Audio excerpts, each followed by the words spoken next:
Straight to the NLC strike. I mean, that's like the biggest story today. The gate into the National Assembly complex in Abuja was shut down today by the parliamentary workers who have joined the ongoing protest by the labor unions. Recall that the Nigeria Labour Congress and the Trade Union Congress announced a nationwide indefinite strike starting today, Tuesday, despite a court order restraining the unions from doing so. And of course, despite the reminder by the federal government that it is restricted or restrained rather by court to embark on such strike. But this is the first time that NLC, is insisting on going ahead with the strike in spite of all of this. It is reported that the unions last week issued a nationwide strike notice over an assault on Joe Ajaero and the president of the NLC on November 1, 2023, stating that they will be going on strike today on the 14th today. And then they lived true to their word, because this morning they, ensured that happened. So and a lot of states, many states has actually joined them in the strike, from Benue to Ogun. We actually had that in Ogun State. Primary school children were sent back from school. Absolutely. We also hear that our NERC workers, National Electricity Regulatory Commission workers are joining on the strike. So that means that you may not have lights. No, there was a rumor about the national grid shutting down, but they debunked that rumor this evening. Well, however, we're looking at their staff joining in on the strike. We also hear the staff of other institutions in Apapa Wharf and the rest Maritime of them also are joining in on the strike. And we also did hear that some banks joined on the strike. In fact, the stranded banker, Mrs. Ame, spoke with who works in a bank within the complex of the National Assembly, told newsmen that she didn't think the strike was necessary as it put a strain on some essential workers. So a lot of people are beginning to join in. ASU too has pledged solidarity to joining on the strike. ASU is even citing another matter entirely. Because of the 40% revenue. Absolutely. You do recall that last week. Was it last week or early? Yeah, it was last week. I did tell you that the federal government, through the Accountant General of the Federation, and of course the Ministry of the Ministry of Finance and National Planning and the Ministry of Finance had said that they had sent a memo to all federal universities, notifying them that there will be deduction of 40% of their incomes, moving forward. So I think that's one of the reasons ASU is going on strike. I don't know why they're going on strike. It's federal government that is funding you now. So you make money and pay them back. It seems to me like sometimes ASU is always looking for a kind of a way or an excuse that say to always go on strike. Somehow they're always excited about going on strike. Well, I do not know about that. Now, speaking about the strike action, I do recall that the labor unions actually met with the the federal government met with members of the labor union today, and the TUC president had this to say. That is, the TUC president Osifo had this to say about their stand on the strike. Take a listen, Lagos. A while ago, we gave some conditions that we want the government to meet regarding the brutalization of the president of the Nigeria Labour Congress. So we set forth some conditions, and those conditions, they were very, very clear, without ambiguity whatsoever. We said those people that brutalize our president, they must be arrested and they must be persecuted. We also stated as well that the area commander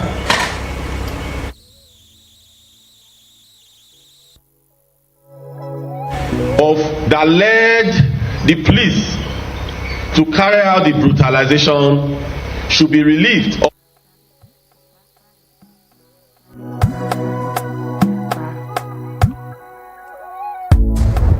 The evening rush with pressure.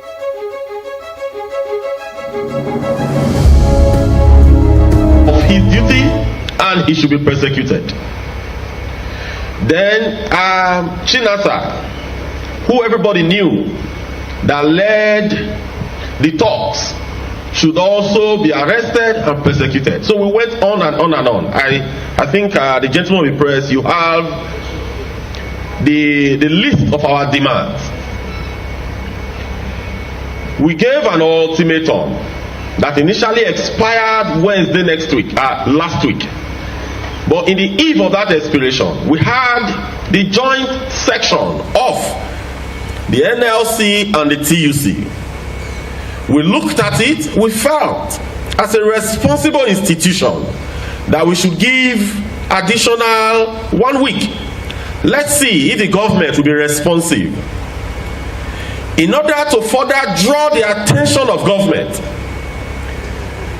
we had a picketing section last week, Thursday.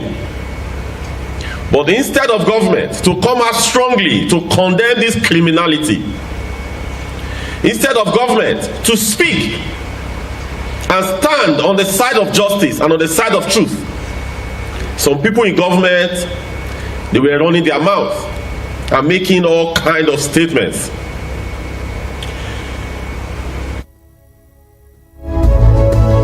So the two Labour Center has resolved to stand firmly by the decision of the joint NEC that was held last week, Tuesday, that effective 001 hours on the 14th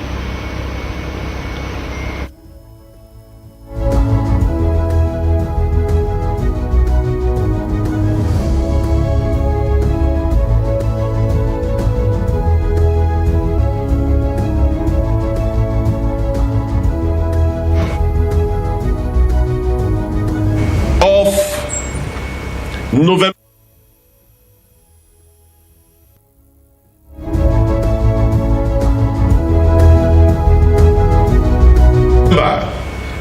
We shall declare a nationwide strike.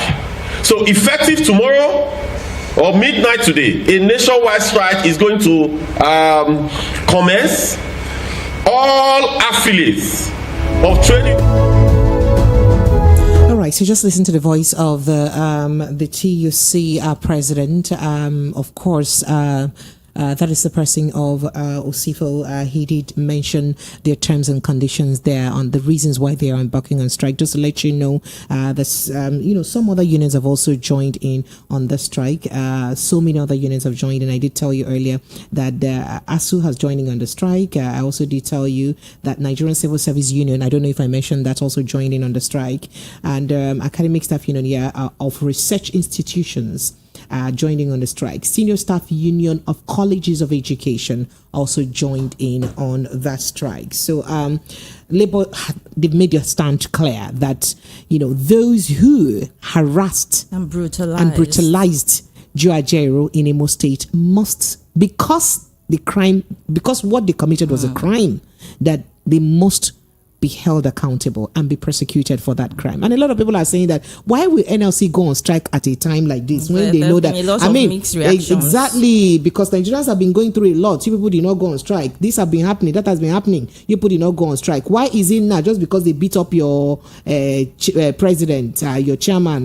That's why people are going on strike. But others are saying that if Nigerians keep blind eyes or deaf ears to what has happened to the NLC presidents, that it could happen to everyone in Nigeria. Yes, if they let, according to them, politicians to brutalize people or the labor leaders, that is to say that every other Nigerian would not have a say in their country. Like the lawyer, I'm trying to quote a lawyer, Barrister F. Young on Facebook. He said, the message you're sending is that, what NLC is sending is that if we cannot assault, that you cannot assault and humiliate the NLC president, and who is left if you do that, and he said that this is far beyond the person of J. Ajaero. It is about the larger implication of human rights in the country and the future of the labor movement. And he went further to say that this is the reason why there must be severe consequences, which is the strike. And he also went further to say that you don't assault the leader of the labor union of a country while he is on official assignment and gets away with it. So it seems that Labour's stand is pretty much clear on the strike. And they're not shifting ground at all. They don't look like they, want to manage the situation at all. I wonder how long this is going to last. Well, and the consequences. What is going to happen? Well, if it gets to 1 week and 2 weeks, and more and more, what will happen? What will be the situation of the country? Well, we know how strikes can be when I think all the unions actually joining. But this time around, the unions are creeping into the strike gradually. And so far, I don't think a lot of people would have been feeling the impact. But if it lingers longer, it surely will impact on the economy. So, yep. We'd love to take your thoughts and reaction on the conversation. And I'll let you in on another, reaction to that, as Omoyele Sowore has also reacted to the labor issue. But before then, let's quickly join in on Mr. Darlington to have his say on the conversation. Mr. Darlington, good evening. Good evening, Mama. How are you? I'm fine, thank you. So, Mr. Darlington, you did hear what, it's a clear conversation. Promise, I greet you. Good evening, sir. You're welcome. So you heard what Mr. Osifo said, or Comrade Osifo said. Do you think these demands are realistic? I mean, to arrest the people who beat him, to arrest the leader of the thugs, to sack or remove the CP of police in Imo State, all of these things. You think it's demand because of common beating? They just they beat up one man. I'm saying it's one man. I have a bit of reservation about the mission of Ajero in Imo State at a time like that. The strike is good, but strategically speaking, it is not. So a lot of workers in Imo State have been holding interviews and saying that for more than 4 months or 5 years or thereabout, most of them have not been paid. So are you saying that it's wrong for him to, be in solidarity with his people? Listen very well. Listen. They are not the only worker in the state that in Nigeria that have not been paid. Oh, wow. What I'm saying is that Joe Ajero, if he's truly a strategic leader, this is not the time he would have taken on Imo State government because they beat him. People are, you can see the different things happen. He's giving room for people to misconstrue his mission. He gave room for it. Because if it is about beating you, is that why all of us should keep behind you? Because you are beating Imo State. So, Mr. Darlington, you're saying it sounded kind of selfish from his side. Sorry? You're saying it's kind of selfish from the NLC president's side. That is how people will look at it, because the demand they're putting forward is not too good. That's because they beat him. They should do there are some demands that the government cannot meet. They cannot sack an area commander because he was alleged to have been involved in that fracas. They can't sack an area commander whose tenure or whose years of service have not expired or is still in service. That means the federal government may lose the control of his security agencies.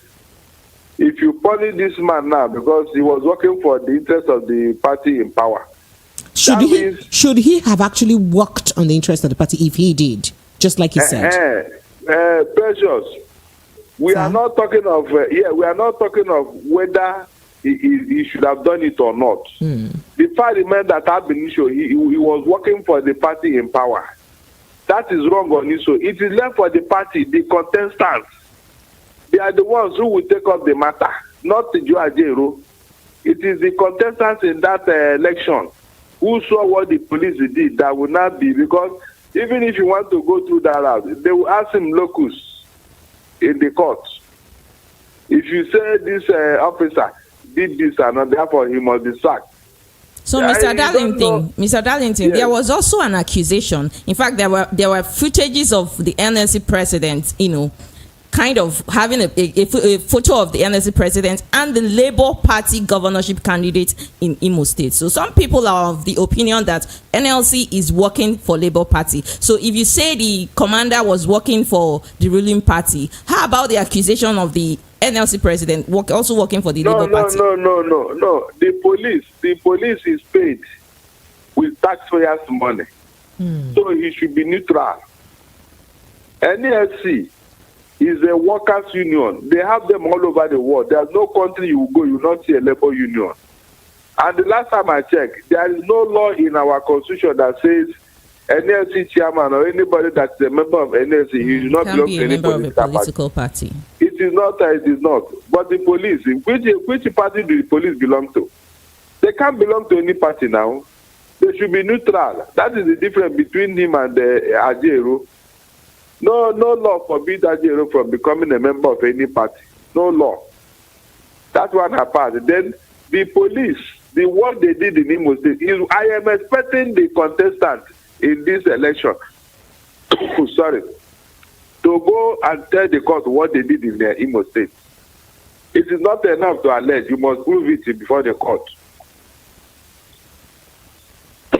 Okay, sorry about that. Sorry, Mr. Darlington. Sorry, looks like you're a bit under the weather. All right, so Mr. Darlington, so what you're saying is that, apologies, please. Apologies, sorry. Are you fine now? Are you okay now? Yeah, I'm okay. Okay, so you're saying that, again, I go back to my question. Do you mean that these demands by the TUC chairman on behalf of the joint labor is achievable? Is it realistic? Oh dear, my apologies, please. The man cannot be met. At least the government have tried. They removed the commissioner of police. They removed him. Even the one they replaced him, he didn't do better.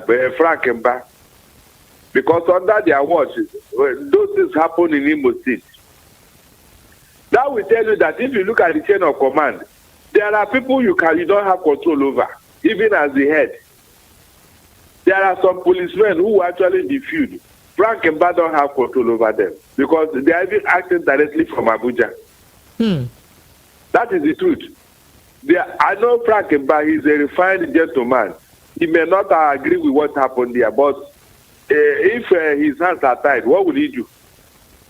I'm sure he must have called them and gave them a matching order. All right. So bottom line, those demands are not achievable. No, it's not all of them are not achievable. Okay, thank you. So we're moving on to the next conversation, Mr. Darlington. I will get back to you to take your thoughts and reaction on that. Moving on to the next conversation before we join Promise for the rest of the what happened in Kogi State. Yes, there's a tweet here by some unionist, Kunle Wise Manager. I was trying to get him over the phone to see if he can join this conversation, but unfortunately, I couldn't get him. So it was a long read, or it's a long read more like. He said, after failing to pay workers for 42 months, after turning Imo into a graveyard, the Nigeria Labour Congress organized a protest and strike alongside Trade Union Congress TUC to get some of the salaries out. It was the best time. Hope Uzodinma, who by all instinct and reality represents, according to him, hazardous hopelessness in the corridor of change, seeking politics. Well, he said a lot. So bottom line, this is like in solidarity, with the labor. He said he decided instead to collude with the Nigerian police to attack the NLC president while organizing assault and then abduct him. The plan was to kill him, as Ajero himself testified. Then he said, since all these insults on all workers in Nigeria, the President Bola Ahmed Tinubu regime did not say PIM, according to him. He says, but as the NLC and TUC called a joint nationwide strike to not only fight the assaults, the presidency issued a statement of threats in a mischievous paragraph.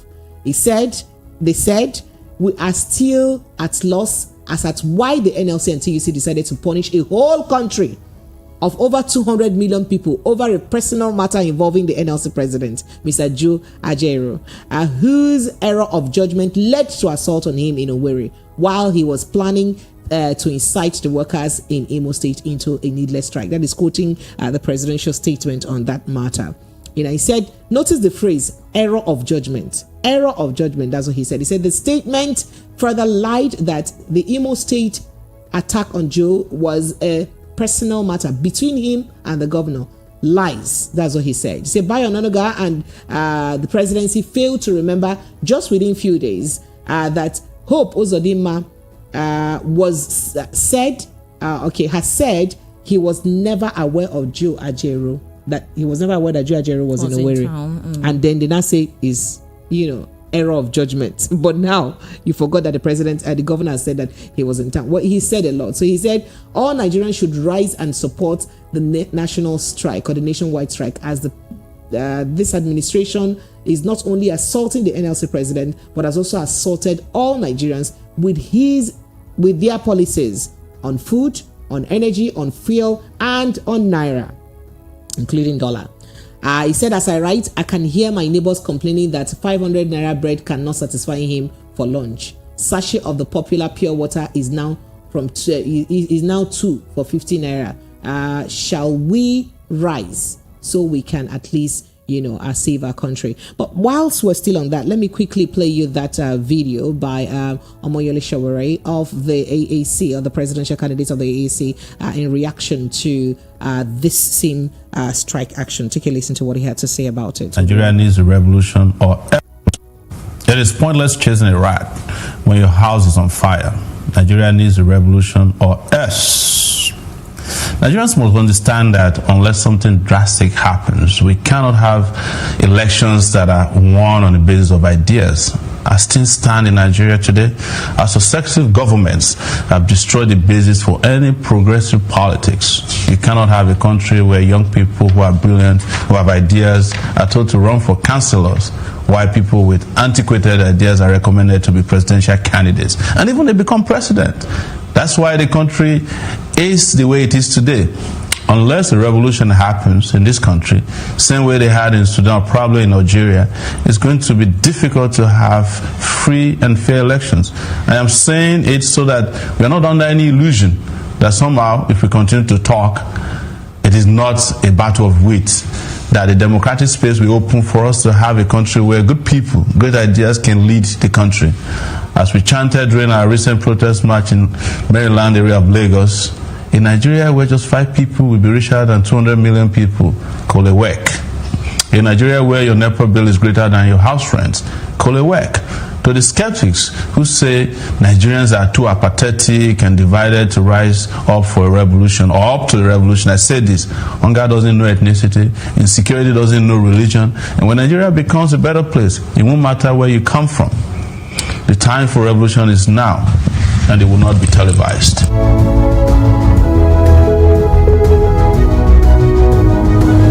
Was Omoyele Sowore reacting to that. Mr. Darlington, you're over the phone, so tell us, you listened to what Sowore said, and what Kunle Wiseman said. What do you make of it?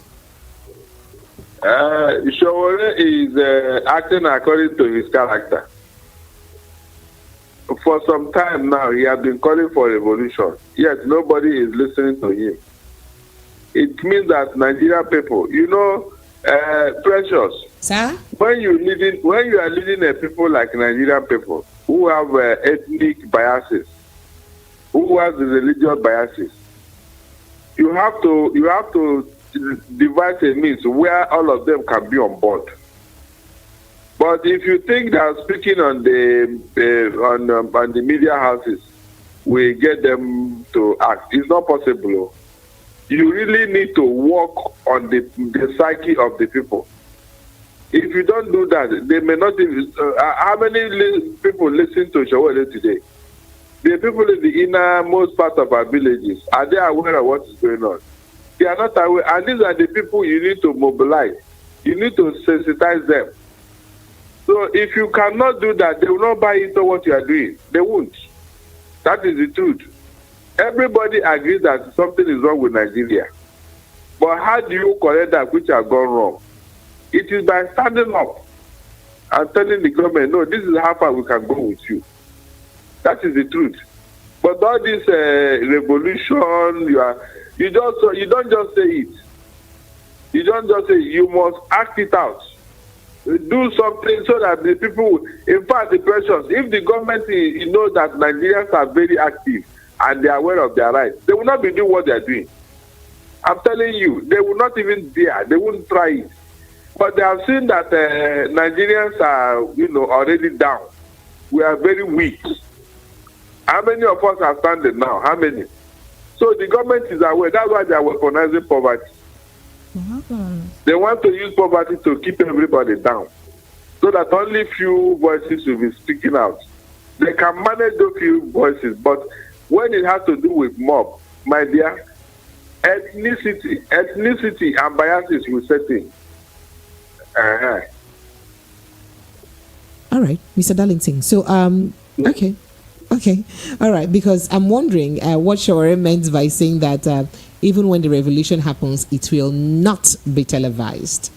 Does it mean that we'll probably may be too busy to remember our televisions at that time. No, there's nothing that happened that the media house will not cover in this age of time. Or maybe there will be no hints. Maybe there will be no hints as to when it starts. Maybe if you say it will come suddenly, maybe that is possible. But to say it will not be televised, it is not possible. The international TV and radio channels, they will pick it up now. Will you stop CNN from covering the sky? It's not possible. All right. Thank you so much, Mr. Darlington.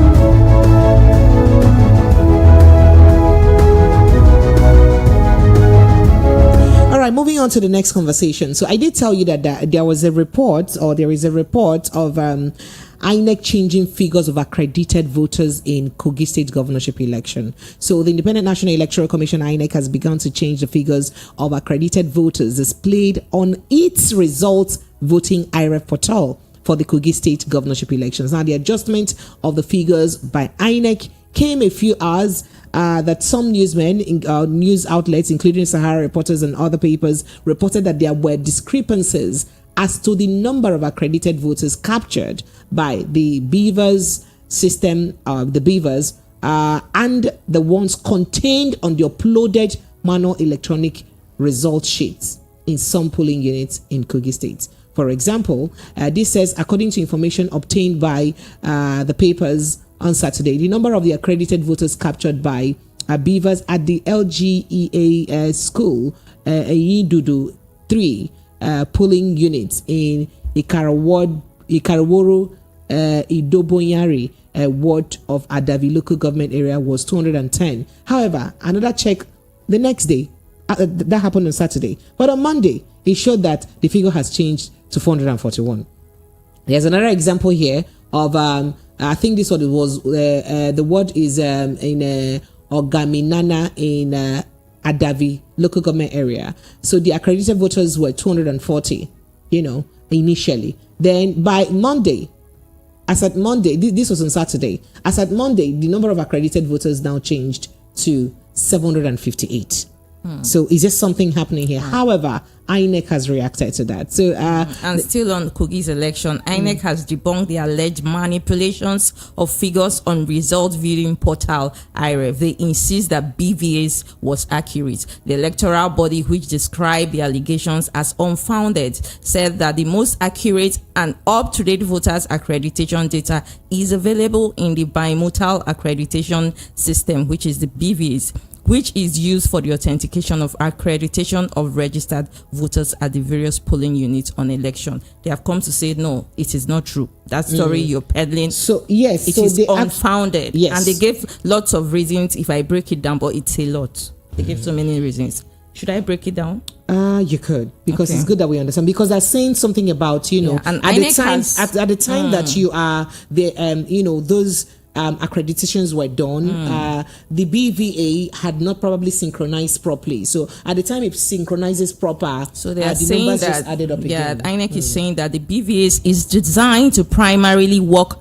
offline without internet connectivity, which facilitates faster and seamless authentication and accreditation of experience for voters. And they said, however, when its application is active or in use, depending on the strength of its connection to the internet, the BVAs automatically exports the BVAs exports the accreditation data to the accreditation back-end system.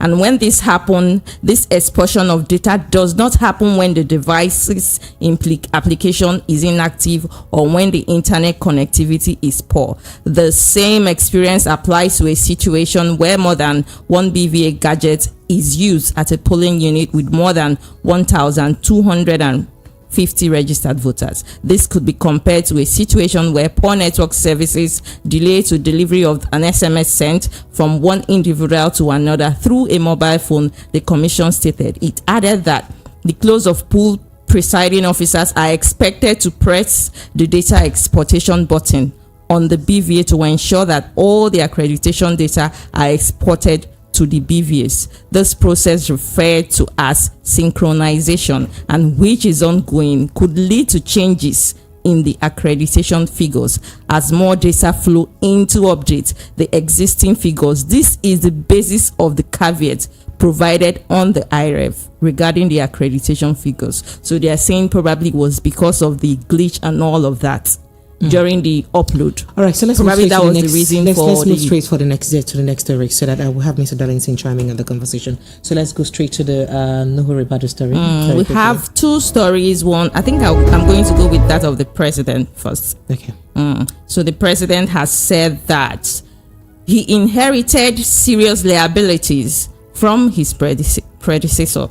President Bola Ahmed Tinubu has said his administration inherited serious liabilities from his predecessor, lamenting that Nigeria has serious deficit in poor power. The president who said this in Saudi Arabia on Monday in Mecca, while advancing negotiations concerning a multi-billion-dollar infrastructure finance facility from the Islamic Development Bank to fund a multi-sectoral portfolio of infrastructure projects at the federal and subnational level in Nigeria. He said the development was the outcome of substantive investment, and he went on and on and on. And he said in his word, Nigeria is the candle of hope that will light the way for Africa. And once Africa is illuminated, the world will be a brighter place for all of humanity. We are determined to create a future for our gifted youths. Investment in Nigeria will be among the world's most high yielding, or investment in Nigeria will be among the world's most high yielding. And he said, we have serious deficits in port infrastructure, power infrastructure, and agro-allied infrastructure that will enable sustainable food security. Okay, right, so I want to get down to where he said that he said we inherited serious liabilities but also assets from our predecessors. We do not make any excuses. There are several sector replets with investment opportunities for smart investment. Access to finance and guarantees can be hindrance to some cases. This is where he said it. And there is a story from Nuhu Ribadu that is almost saying the same thing with that of the president. Okay, yeah, the National Security Advisor Nuhu Ribadu saying that he knocked the immediate past administration of Muhammadu Buhari, saying it left Nigeria bankrupt before relinquishing power to Tinubu. The National Ribadu stated this in Abuja at the Chief of Defense Intelligence Annual Conference 2023 with the theme Leveraging Defense Diplomacy and Effective Regional Collaboration for Enhanced National Security. The former chairman of the EFCC assured that the financial mess wouldn't affect budgetary allocations, however, as everything would be done to enhance robust and viable defense management. Okay, so this is basically corroborating what the president has said in Saudi Arabia about our economy. Well, a lot of people are of the opinion that, did you not know that the nation's economy was bankrupt before you wanted to become president? Well, then it is not the problem. We are looking at the solution. So if you did know before you wanted to take up the seat of power, what are you doing to ensure that Nigerians don't keep feeling the brunt of this, the past administration's action? Mr. Darlington, you're over the phone. Please let's know what you think about this. Please, somebody should advise Nuhu Ribadu. He should stop insulting us. How? The economy that is down, who caused it? Is it not the same APC? What is the difference between Buhari and Tinubu? Are they not the same 10 and 10 pence? Let him call a spade, telling us you inherited AP Treasury from where? Precious have been lamenting how Buhari took 23 trillion naira from CBN. Can't Ribadu go and ask him to bring that money? Printed, actually. The one he asked them to print. Printed. Yes. The money they printed, right? Good. So what did he do with all the money he borrowed?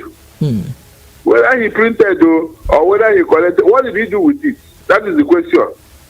If you had worked with that money, I am telling you, there is no street in Lagos or anywhere else that will not be touched. They will provide that money.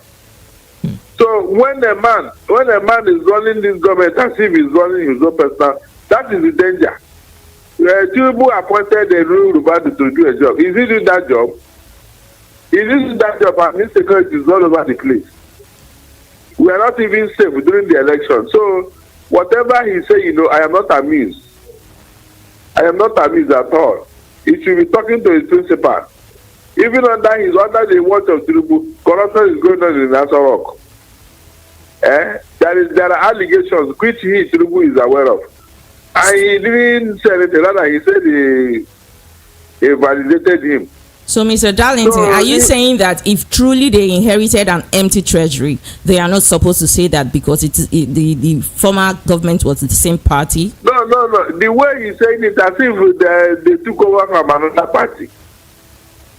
That's what I'm saying. He's saying it as if they took over from PDP or. And are you saying this solely because Nigerians vote political parties, or electoral system permits us to vote political parties and not individuals? Is that why you're saying this? No, I am saying it depends on what I expected Rubadu to do. National Security Advisor. Since he's aware of this money, somebody looted it now. Is he not supposed to call that person? Come and bring some. So they ought to have started the probe of the past administration to find out the whereabouts of all our funds. Yes, this time I tell that the treasury is empty. Who stole the treasury? Who? And let him bring the person now. We were expecting Hadisirika to even be, probed, especially after the reveal by some directors from, the aviation industry, and we're just surprised that Oga Festus Keyamo hasn't looked in that direction. They will never look in that direction. Are these part of the probe you would expect from this administration, Mr. Darlington? In fact, I've been expecting it before now. Because Tinubu, in his own 8-point agenda, he mentioned corruption. Is that not true? Number 8, he said he's going corruption. And we have been waiting for him to do that. From all indication, he wouldn't even dare.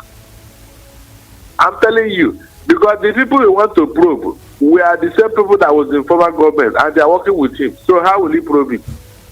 APC have put their people in strategic positions all over the country. And they are making Nigeria right. So, how are you going to probe them?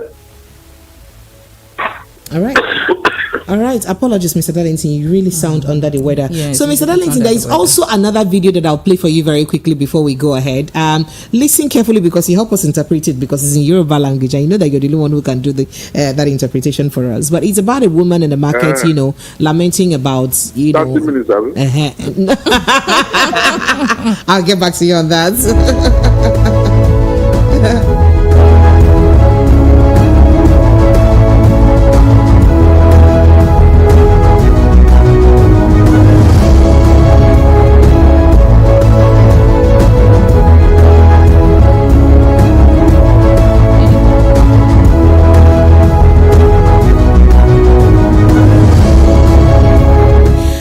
So there's a video that I thought I think or find ideal that we get to watch about a complaint or some complaint by Nigerians or a Nigerian trader concerning what is happening in the country.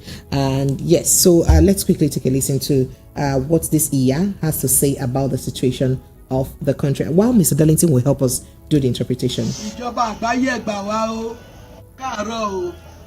Ìjọba àgbáyé ẹgbà wá o ẹni ká dìbò fún yín tẹ́ wọlé fìyà jẹ wá o ẹja tààrà ní 30,000 ó di 70,000 kó tẹ 15,000 ó di 40,000 ṣàánú ebi ń pawọ́ ẹ má ní wá lára a lè jáde a lè jẹun o a ti wà nulẹ̀ ẹjẹ ìdọ̀dà tàtà fi rán ọmọ ní skúlù a lè rán ọmọ skúlù bá a lè jó a lè wá sọ́jà mọ́ a lè jẹun ẹ ṣàánú ẹ má ní wá lára ara ní wá o ara ní aráàlú ẹ ṣàánú ẹ bá fara ní wá o ẹ bá sọ gbogbo èdè rọ o ọ̀tẹ̀ yìí kò dáa fún wa o ọ̀tẹ̀ yìí ó ní gbogbo òlú lára ni ọ̀tẹ̀ yìí ó ní gbogbo òlú lára ẹ má ní wá lára ẹ má fara ní wá ẹ ṣàánú wa ilé làwọn àdèjáde àdèjẹun àròwó tajà àròwó jẹun gbogbo tẹ̀ ṣe fún wa ó ní gbogbo òlú lára ẹlẹ́jọ́ ìgbòho sọ̀rọ̀ ẹ ṣàánú wa o Tinubu ẹ ṣàánú wa o ìjọba Èkó yìí náà ẹ ṣàánú wa á ti dìbò fún yín kò yẹ kó ẹ wá ṣe báyìí fún wa Sowore Sanwó-Olú ẹ ṣàánú wa ti dìbò fún yín gbogbo tẹ́ sọ kọ́dẹ̀ padà wá ń ṣe yìí ẹni wá lára ni ẹni ẹ máa dùn aráàlú ẹ̀dùn wá nú ẹja ta fi ṣe gbàjọ ta fi rán wọn léwe ẹ jẹ́ ká rán wọn léwe mọ́ ẹ jẹ́ ká rán oúnjẹ jẹ ẹ ṣàánú wa ẹ ṣíjú àdúrà ẹ má ní wá lára ara ní aráàlú gbogbo ọtọ lè jẹ ara ni wọn àwọn tàtà ara ni wọn ẹ ṣàánú wa o ẹ ṣàánú wa Sanwó-Olú àpò ẹ Tinubu ẹ ṣàánú wa o a ti dìbò fún ẹ wá wọlé tán ẹ̀yin ọmọ Yorùbá ẹ wá ní ọmọ Yorùbá ara yín lára jẹ ẹ ṣe jẹ́ kí ìbò wọlé tí ìbò bá wọlé kò ní rí báyìí ṣebí ẹdẹ ilẹ̀ bá ṣe kí lè ṣe kankan ẹ ní kankan ṣe fún ẹni wá lára ni èmi lọ́kàn ṣé ó ti kàn yín sí tẹjọ́ mi Èkó ẹ ṣe dáadáa fún wa ẹni wá lára ni ẹ ṣe dáadáa fún ara ni wá àrùn jẹjẹ tábàtàjà kan pọ́jọ́ gbèsè ti pọ̀ ju o gbèsè pọ̀ ju ẹ ṣàánú wa ẹ ṣàánú aráàlú o ebi ń pa ẹ ṣàánú wa o tábàtàjà kan pọ́jọ́ owó ẹ ṣàánú wa o láṣẹ kẹ́ bàbá yín kẹ́ ṣàánú ẹ mú tiwa rò ẹ̀sùn kẹ́ mú tiwa rò ẹ̀sùn kẹ́ mú tẹ ẹlẹ́jọ́ Ìgbò ló ń sọ̀rọ̀ ẹ mú tiwa rò ẹ ṣàánú wa o ẹ ṣàánú wa fún gbogbo àgbáyé ẹ ṣàánú wa. So I do not know if this interpretation is correct, but Mr. Darlington is going to affirm or not if it is correct. So I hear that she's saying that you should have voted or you should have allowed them or Igbo enter. If Igbo entered, things wouldn't be like this. You are causing us pain. Fish salad. Yeah, that's what she said. And she said, okay. So the story just goes so that a fish seller at Oyingbo Market, Lagos State, lamented on the harsh economic reality herself and other Nigerians are facing. Speaking in, of course, you heard that Yoruba language. Quoting Hannah, she said, "Government, please help us. So you said we should vote for you. Now we have voted for you. You are now suffering also. Fish that we used to buy 30,000 naira is now 70,000 naira. Kote fish that was 15,000 naira is now 40,000 naira. Please, have mercy on us. We are hungry. Please don't let us put us through pain. We can't go out again, even to eat or not to eat. This is the fish we sell to train our children. We can't send our kids to school anymore. We can't eat again." He said, "This period is causing everyone pain. Don't cause us pain. We can't go out anymore. We don't have money to sell goods nor eat. Have mercy on us, President Tinubu, Lagos State Governor Sanwó-Olú, have mercy on us." She further says, according to the interpretation, we have voted for you. You should be doing us. You shouldn't be doing us this way. All the promises you made, you have reneged. You have caused us so much pain. You have made us unhappy. Fish that we used to sell, that we used to save money and also send our kids to school. You have made us to stop selling them. Look upon us with the eyes of mercy. Have mercy on us. You are causing us so much pain. In fact, she went on and on with that lamentation. I can't finish interpretation, but Mr. Darlington will let us know if my interpretation I managed to be correct at all, or my interpreter did not do a good homework. I wish we have a caller to help us interpret. I wish we also have a caller to help us interpret, but so far, Mr. Darlington is the closest interpreter I have. So let's have him chiming in just 1 minute and let us in on exactly what the woman is trying to say in Yoruba language. But at the meantime, phone lines are open, so we also love to take your thoughts and reactions on the conversation. It is 0700-903-903-903, 0700-903-9039. These are the numbers that you can call us with to jump in on the conversation as fast as you can. Yeah, for calls is 0700-903-903-903 and 0700-903-9039. Mr. Darlington. Yeah, pretty precious. You don't let your man finish. You don't let your man finish. My interpreter did a good job. So tell me, what yes, was interpretation correct? Yeah. Oh, wow. All the things she said, that was what the woman was lamenting. You know, and he was calling Sowore and he was calling Tinubu that they voted for them. Why did they enter now and they are not punishing them? Oh, wow. That they are Yoruba, so that if people should enter, they should not be like this. You know? So it's an indictment. I'm telling you, it's an indictment. All right, thank you, Mr. Darlington. If market women should be reasoning like this, precious, sir, you cannot see what the outside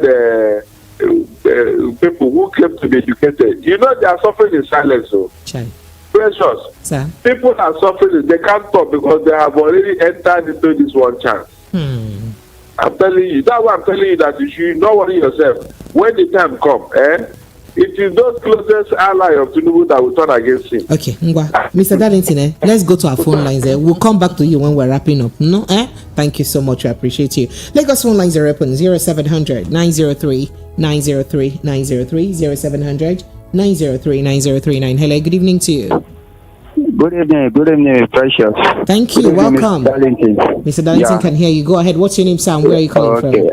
I want to thank you for bringing this program to the Nigerians. Amen. And I'm really happy that all these things that is happening to us is manifesting in our present now. Shebi, we tell them that time, they say, no, we no do politics based on ethnicity and religion. Me, where they talk to you, say, as I am now, I be Yoruba man, but I know they do my own politics based on ethnic and tribe and religion. So thank God, say all these things don't happen in our present. And if care is not taken, more of it will happen. And to Joe Ajero, I don't have any sympathy or anything for him. Should you go Ajero here when ASU go on hit on strike or the same Joe Ajero here when the government, when the others workers, they are maltreating them. So immediately when they beat them, now they want to make the whole nation now make them crumble because of them beat them. What of all the injustice? What of all the bad things we have been enduring? All that. I believe the work of NLC is to protect the interest, not the interest of the labor, but the general masses of the country. Because the labor is I want to believe they are the legal organization that can fight for a country. Because if one person now, that group now, say one go fight like IPOB and Co, I'm not speaking, I'm not holding grief for them. They will say they are illegal bodies, or they will say they are terror. They will label them. But the labor are the one that is legally backed over. So what thing Nigeria don't do for Nigeria? But now when they call Peter now, they want to make all the whole world crumble because I don't get sympathy for them. And this thing will happen to us now. It serve us right. We enter and where. Now that's the doctors that they talk. All right. So thank you so much. You talk plenty. You. Hello. Good evening to you. Yes. Good evening, Madam Precious. This is Ezio Kubundo. Ezio Kubundo. Beautiful name. Yes. Welcome. So I just want to challenge on what the woman said in Yoruba. I think it's like surprise how these things fly around. I had someone play that for me in the office and we discussed now also. I was even surprised to hear you play the same thing. I was like, wow, So now, my work is to talk about what people are talking about and what people, the voice. That is why we're the voice of the people. Exactly. It's just everywhere. I was just like, wow. So it has actually got to this spot as well. Thank you. So now, based on what the woman was saying, if somebody from this part of the country would have been there, that they feel these things would have been different. Now, this is the psychology of somebody from the southeast. Do you think something would have been different? Do you think there would have been a difference? Because Peter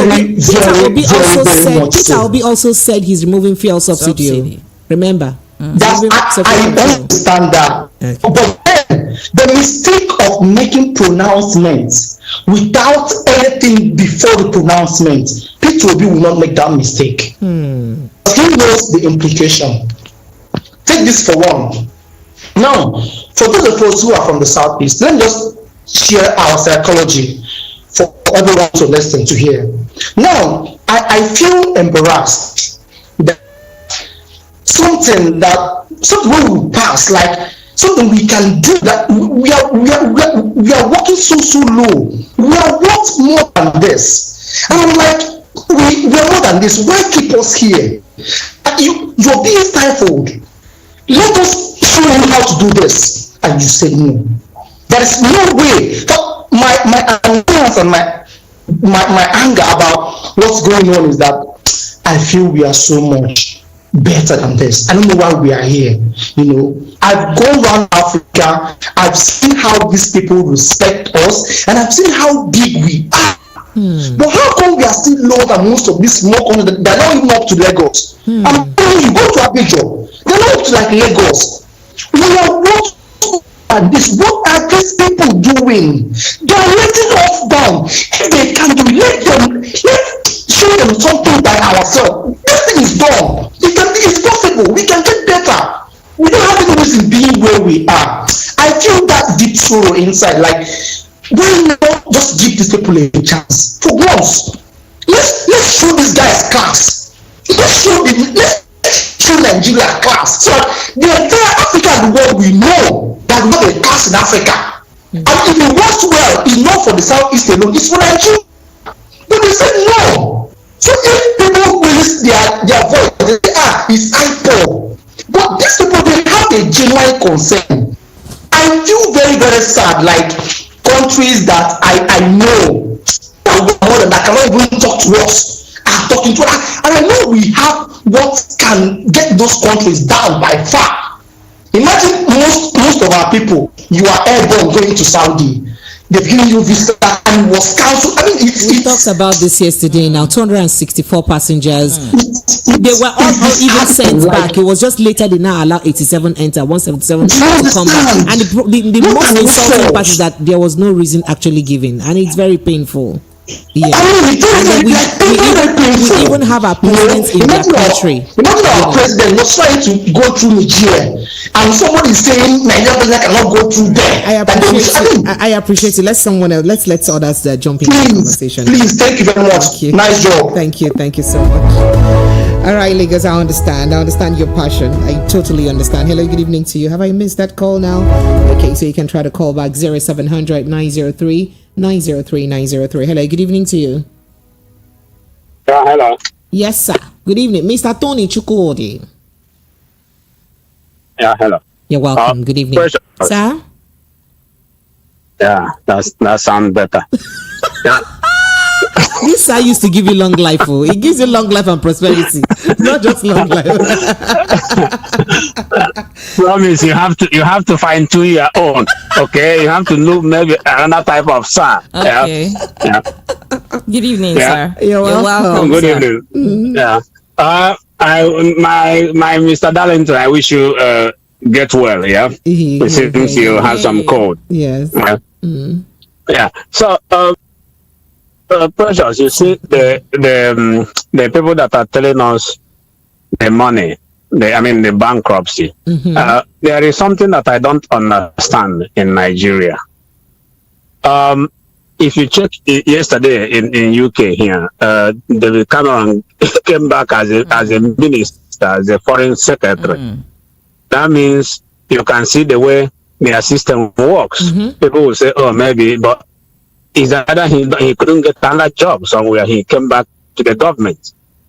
Okay, but that's like a demotion. No? After you don't work at almost the zenith, and then you come back again and go back. People. Can that be in Nigeria? Yeah. Can that be in Nigeria?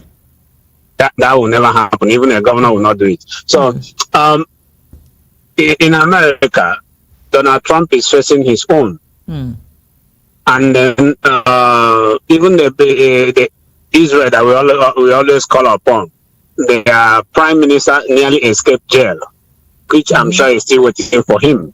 I mean, Mr. Netanyahu, and so many other places.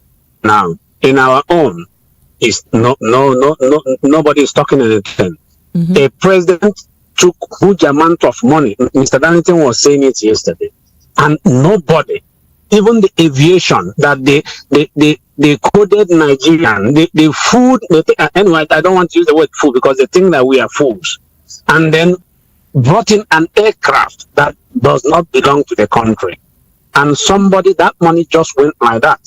You count and count and count. The other day, this lawyer, son, handed over a full list of money that they're just supposed to recover. And that is within a fingertip. Nobody is doing anything. And the same people are telling us that we are bankrupt. When there is money, we are bankrupt, but they are still buying and they are still borrowing to do other things. So that was one. Then coming to the woman that was saying in Yoruba, I'm always trying to be careful so that I don't say something and somebody will say, oh they are becoming too tribalistic. Or the problem we have in Nigeria is when people see somebody who can be able to deliver, they will never accept that person because it's not from their side. Now, all of us, I said it before, it will gradually start getting on everybody.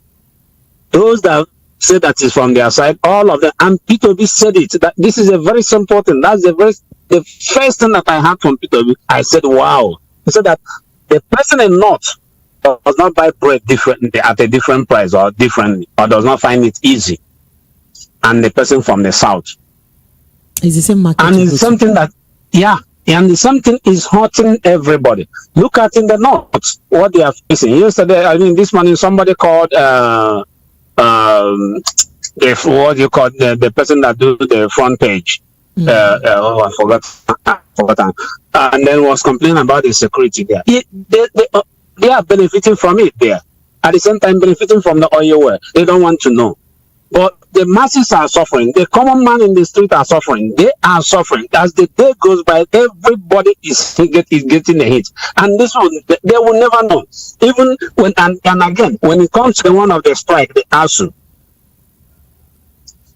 I think ASU has to do with the lecturers or the general workers in the university. I don't know. I'm trying to so that I know the academic staff of universities. The academic staff, that's the lecturers. Not the professors, not the lecturers. No, not the professors. Yeah, the professors, the lecturers, the professors. Yeah, the lecturers, basically, academic staff. Okay. And the government added 40% on them, and to be getting 40% back from them. It's just a very simple mathematics. It's not from them. The money it's not from their pockets. It's from the money that it doesn't matter whether it's from their pocket or not. They want to get money. The money they give to all of them during the election. Oh wow! And then all the same people that are made all these things when they are, I never pity them one day when they are going on strike. Okay, you're saying that some of the lecturers were coalition officers, right? Is that what you're saying? And they are very corrupt. Very corrupt. Very, very corrupt.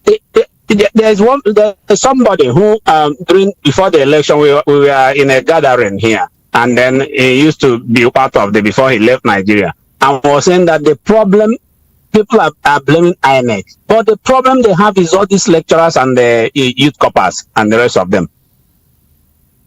They are the ones that are being bought over. The lecturers, the professors, at the same time they voted in, they brought in somebody who's supposed to, whom they know that is not a good person, and they collected the money, and at the same time they went on strike. Why are they going on strike? Because they were the one who created the problem. They were the one who created the problem, and they are going on strike. Like you said, promise there is like they like this strike of a thing. Yeah, why wouldn't they like it? They are fooling us, fooling the common people who send their children to study when they have already collected the money during the election and play their own card that is turning Nigeria the way it is. Because when people are talking about, it's not only INEC, it has to do with the so-called professors. That you look at them, you ask yourself a question: can this person who calls himself a professor be able to teach and correct a student when that student is making a mistake? Okay, look at what the other day I listened to your YouTube. What Mr. Darlington explained from Zeke. Exactly. You listen to that, Abi, because that conversation was amazing. What happened with the establishment of the UNN and then, the Obafemi Awolowo University Ife, and how people who were supposed to have graduated, in fact, people who started a school as of the year it was established, graduated that same year. Mr. Darlington needed a one bottle of Covasia for that. Buy it for him. Buy it for him. My God. Does he drink? You don't he know will if drink. Drinks. He will get something else. I don't know. A gift is a gift. Yeah. That's nice. So that tells you, part of this whole certificate racketeering issues that we've been seeing. How do we how do we expect other countries to trust the quality of graduates that we push out? That is the thing. So when somebody in a university is selling all these things, and we are there fighting a Chicago University And the one there, I know that there are some universities here in UK that are so also systematically corrupt. Then, and somebody will be there. This is the problem. Sometimes when we are blaming the politicians, but someone is sitting somewhere committing a terrible crime. A terrible crime. So all of them now will come out and present their certificate. I didn't go to university, but I'm okay. And everybody must not go to university. And one thing that every single person in this world must understand is that everybody must not be a doctor, and everybody must not be a politician, and everybody must not be an engineer. Because if everyone is a doctor, who will build the road? And if everybody is an engineer, who will treat the engineer when they get sick? And if everybody is an engineer and doctor, who will drive the engineer on the road? Somebody must be a taxi driver.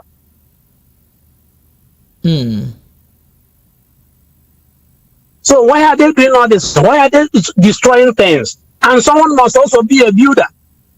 Because the money that the engineer and the doctors will make, they will come and look for a builder who will build their house. Tony, you said a lot. Do you know that we have so much debt of craftsmanship in Nigeria? Artisans. We have debt of artisans. So much so that our farmers, people who have farms now in Nigeria, are now getting farmers from Benin Republic and Cotonou, those areas. That's where they're getting farmers from now. Because the normal thing that used to happen in your village, where you have a farm and you go and get some boys to help you farm and clear you. There are no boys again to do that. Our boys are not doing that work again. And even to tilers and builders and all that, carpenters, plumbers, we get them from Benin Republic. So other country people are the ones doing those jobs for us now, because our people are now facing another duty.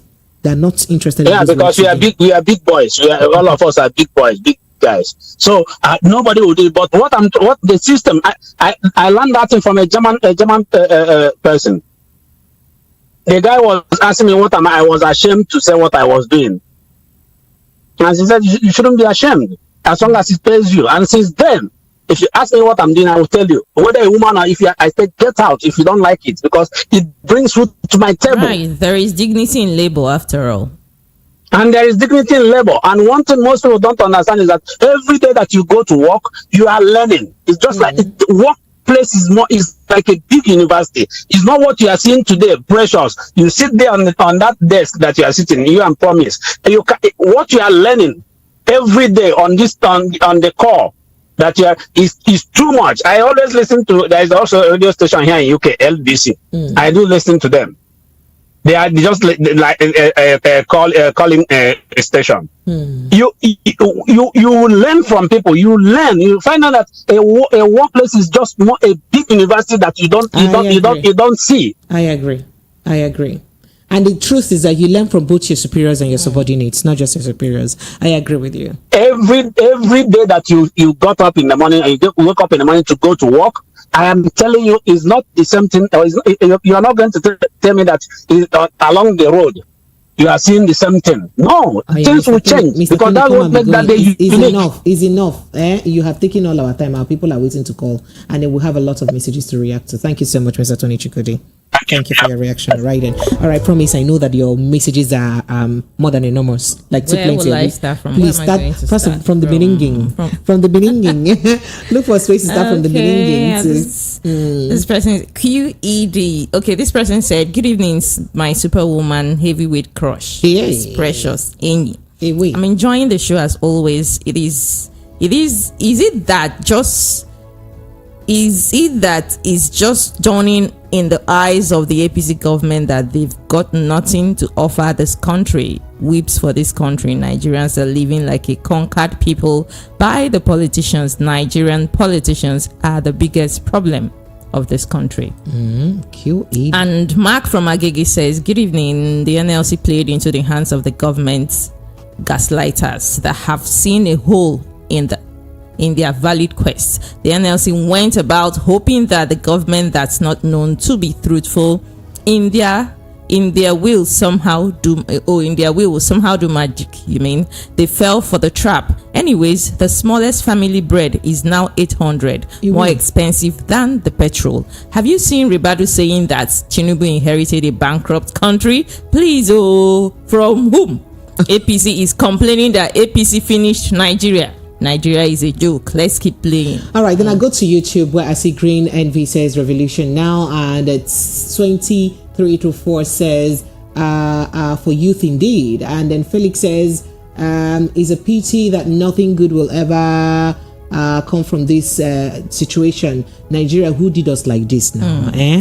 People should be sending brief messages. Summarize your messages. This person said, good evening, ladies, P and P. I disagree with Mr. Darlington tonight. There is nothing wrong with the timing. Immediate past governor of Oyo State, Abiola Ajimobi, was called constituted authority when elections approved. There was sensitive time the workers protested unpaid salaries. He quickly paid them. What is expected of a Democrat is to condemn the action of Joe Ajero if they suspect undertone of politicking, not physical assault. You mean you're talking about, Mr. Darlington saying that he doesn't support the NLC going on strike. Precious, right. Good evening. If this assault on NLC President Joe Ajero is swept under the carpet as usual, then this government has once again succeeded in using violence to suppress agitation. This is exactly what happened during the last election in many states. From Samuel. All right, so White Lion on YouTube says, revelation now. Okay, says Mr. Darlington always on point. Paul Nelson says, Christmas in another man's land. And Oketo says, striking for the wrong reason. They will just wait for you out as usual. Yesi from Ijegun said, good evening, Madam Precious and Promise. Concerning, this strike is good. If these politicians use jazz on us, it is fading already. You think they use jazz on you? Concerning the topic which says that there is no money for Tinubu to perform, it is a lie. The problem is that these politicians have turned to be scavengers. They are not ready to make or create wealth. Rather, they are spending money. Do we have a call? We have too many calls, but I needed us to run through some messages very quickly. I'm going to just read the summarized messages. Good evening, Precious and Mr. Darlington. My name is Godwin. The audio or visual you played now has made me laugh my heart out. You mean please, is there a way I can get the link to watch it? You want to watch the audio? What is funny about it? Okay, so let me summarize that's a message from Adegboye Gadidiji. It very quickly says, you didn't vote for Ribadu. Whatever he's saying is about President Buhari leaving behind zero amount of money doesn't concern me, because the president said he's coming to continue from where his predecessor stopped. So he said, why this tales by moonlight? This is just an excuse for not knowing what to do and how to revive the economy of the country by President Tinubu. If truly President Buhari has left zero account down for President Tinubu, then let him pro President Buhari. Simple. And let's know how you spend the money. Don't come and be stressing us. Patrick from Ikoto said, good evening, madam. On Ajero, Mr. Darlington got it wrong this time around when he said that the timing of Ajero actions were wrong. As far as I'm concerned, there is no wrong timing to do the right thing or fight for your rights, especially with the ethnic, religious, and tribal biases staring us on our faces daily. That's what you said. And this person said, good evening, VOP.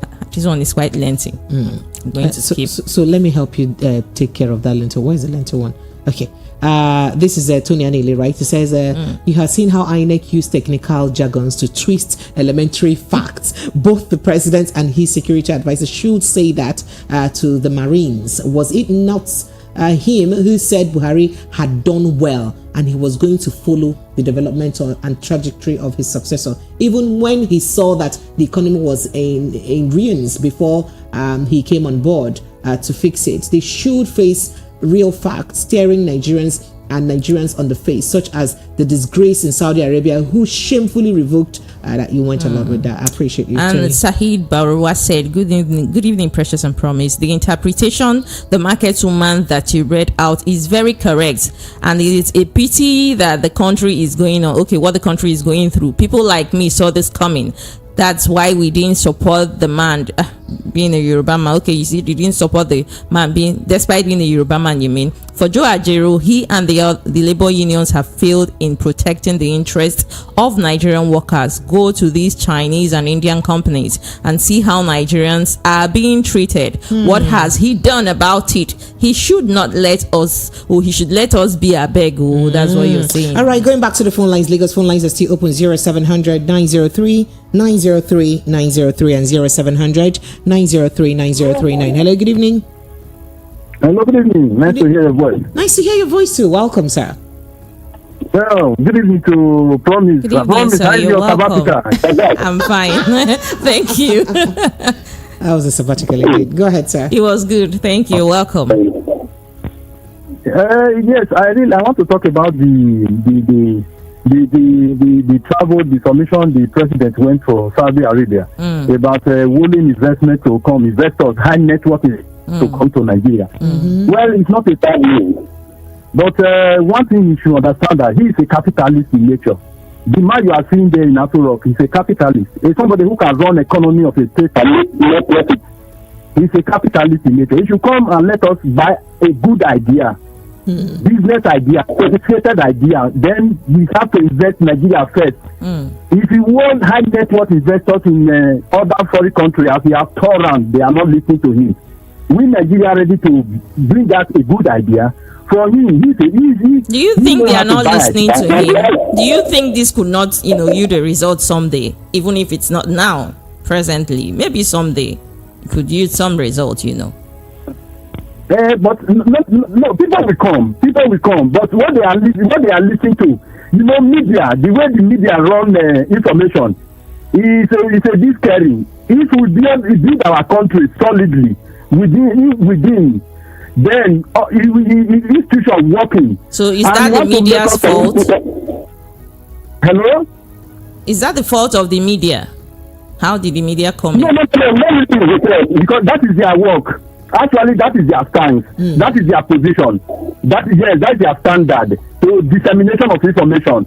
But one thing they should also understand that as they are disseminating information to the public, to the masses, they should also understand that the masses took the information, I think, at some time, except those who can ration those information.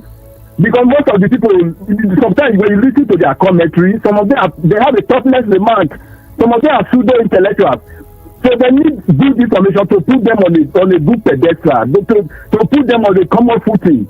The president has to come back home and develop the ideas and ideology of business investment in Nigeria. Nigeria is a big market. We together in collaboration, collectively, graphically, can develop this country for the suitability, for a suitable country that everybody will be proud of. Going to abroad is not bad. If the foreigner refuse to come, maybe they have some intention in their mindset, or maybe then you should come back home. He is a capitalist. People are just talking as if this radio is opposition radio. My friend told me, say it's an opposition radio. I said no, it's not opposition radio. People that work here, they are from South. This is not opposition radio because if my friend, he said I should not call there again. But I must. You said people that work here from South. Just come down and listen to him. He's talking. Hello? Yeah, you're talking. We're listening to you, sir. Yes, where the people talk, people that come from abroad, people that come from Nigeria, they never say positive against this government. I know the APC government they have done something wrong. If somebody apologizes for his mistake, we should take the mistake. We pray to God for mercy, and God also has mercy on us. So as the same way you forgive, now you now force people to also forgive the way you forgive, and then the way you air your mind, you don't want people to also air their mind. He's saying we should all move on. They have apologized. We need to move on. For somebody to be so pessimist, what value can pessimist give? To be pessimist, I know he is a good position. I've seen the way are so pessimist in nature. And it is not a pessimist to become asset value. He become worthless. Okay. I promise you. Thank you. Yes, if you do not invest on your pessimism, we need to be patriotic. We need to be more patriotic. Thank you so much. Your line is getting more full up. Your line is getting more full up, sir. Okay. Your line is getting muffled up, sir. But you also should respect people's right to have an opinion, right? The same way you have your opinion and you believe in your opinion, would you also respect that people have the right to have their own opinion and believe in their opinion?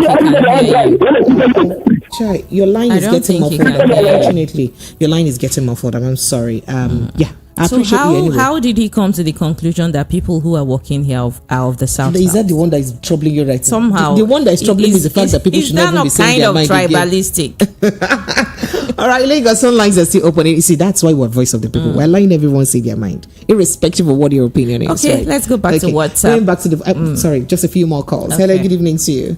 Hello. Hello, good evening. Good evening. Thank you. Welcome. Remind us your name, please. Okay, this thank you is for distinguished people. You're welcome. Please remind us your name. Okay, my name is Jonathan. I'm calling from London. Jonathan, you're welcome. Very quickly, let's have you have your say. Madam Promise, I greet you. Good evening, sir. You're welcome. Okay, so thank you very much. Let me quickly jump on it and yield the floor for the other callers. Let me talk about this strike of a thing first. No time is it's not too late for NLC to correct the wrongs. So the government is permit me to use the word, the government is using the government institution to their own advantage. NLC has rights. Strike is an NLC weapon, so they can deploy it. So I don't want to be selfish there. Okay. So, but that's it. But in terms of investors, we still chop a lot of breakfast in terms of investors. You started. Somebody just called now and told people to be patriotic. You started now. But nothing bad in facing reality too. By chopping breakfast. So okay, let me break it down. Let's break it down between us here. Let's calculate all the breakfast Nigeria's chop. Brother. Thank you. Upon the arrival of this government, let's calculate it. You want to calculate? No. Please. That would take us so much time. Thank you. So let me save your energy from that one. Thank you. I appreciate it. Thank you for being far too kind. And then I just want to be charitable here. Okay. so on that one, so there'll still be a lot of work to be done for us to change our reputation globally, for people to see us and see Nigeria as a place of investment. Right. Thank you very much. Thank you so much, Mr. I've forgotten. Jonathan, you're welcome. From UK. Thank you so much. Appreciate it. Thank you. Thank you. Do enjoy the rest of your day. All right, I promise you wanted to go back to messages. I hear they're giving you some buzzballs. They've given me. I think I'm the assistant woman leader now. Before you went, they were dragging me. The whole of my body was spinning me. They dragged me more than I passed my level generator. Sam says, Promise has been trying hard to please the APC boys. One called and blamed her constituency, the media. Take your L. I've taken my L in peace. Okay, Thank you. I think I have some for myself here, but let me just go through some YouTube messages. It says, I support Sowore 100%. If you don't take back our country now, then we would forget about this. You said a lot. And then White Lion says, Africa Saudi Arabia summit soon. It will be Afghanistan Saudi Afghanistan Africa summit. He said a lot. He said, what is wrong with our leaders? Nigeria needs to respect themselves. And then Udo Lisa Franklin says, Precious, please tell that woman to relax. It's still early for her to be complaining now. It is still early. That she has not even granted the beans alone, let alone putting it on fire. Can I see you? Emmanuel Ejane says, Precious, the way, okay, I see you, I appreciate you. Unfortunately, you won't understand, the history between me and them, right? So Ngozi Onwode says, Nigeria, APC woman leader. Now you go complain soon. Now Macy could be my turn soon. Precious and Promise, your sister. Okay, thank you. Kene Ezekiel says, good evening, Precious and Promise. Labor strike is is fine so far as demands are reasonable. If a Senator Akpabio is beating up, I bet they would pass a bill next day.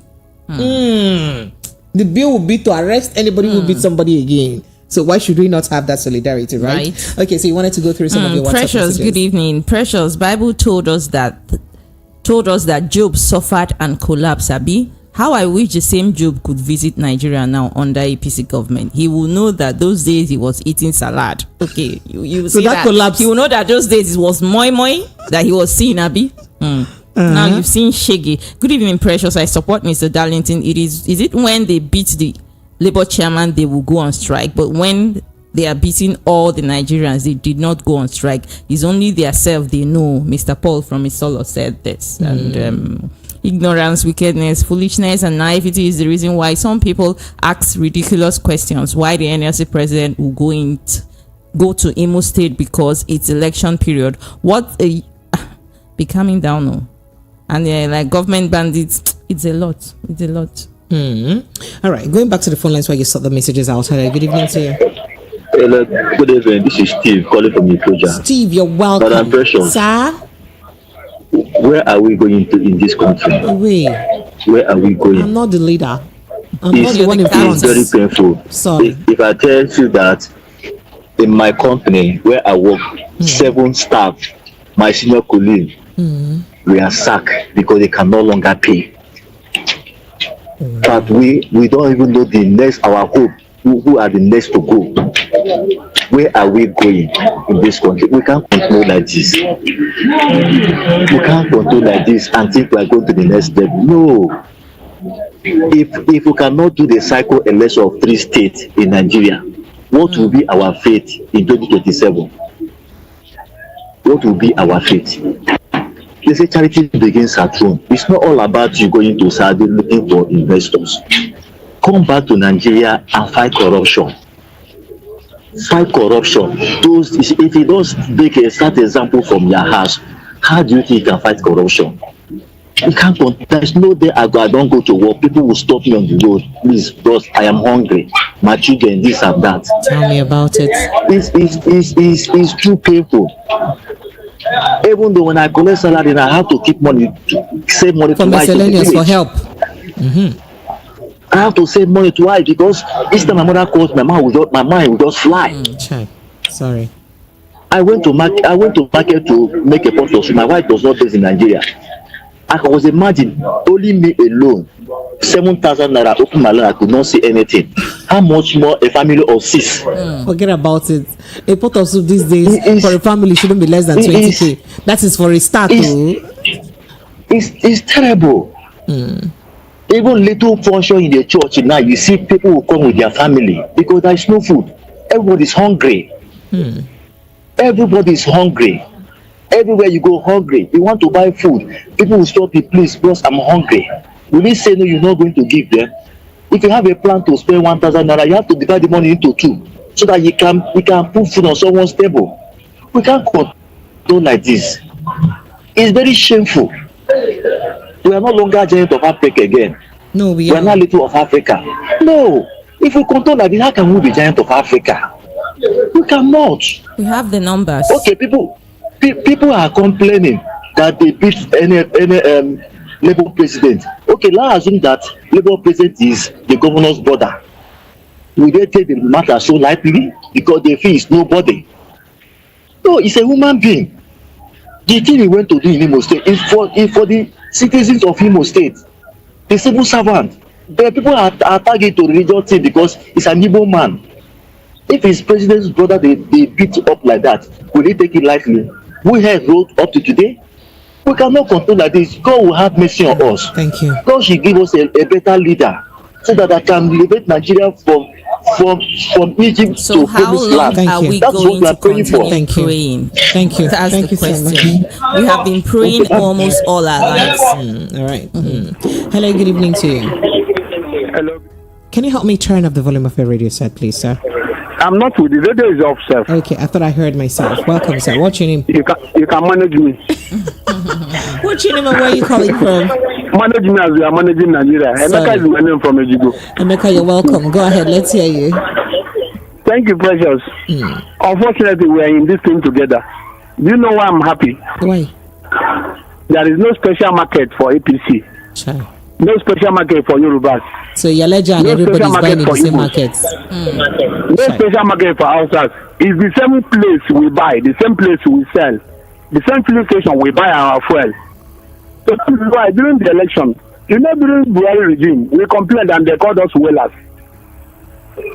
They were the people promoting Buhari during his regime. They were telling us that he's trying, he's building infrastructures, he's the best president Nigeria ever had.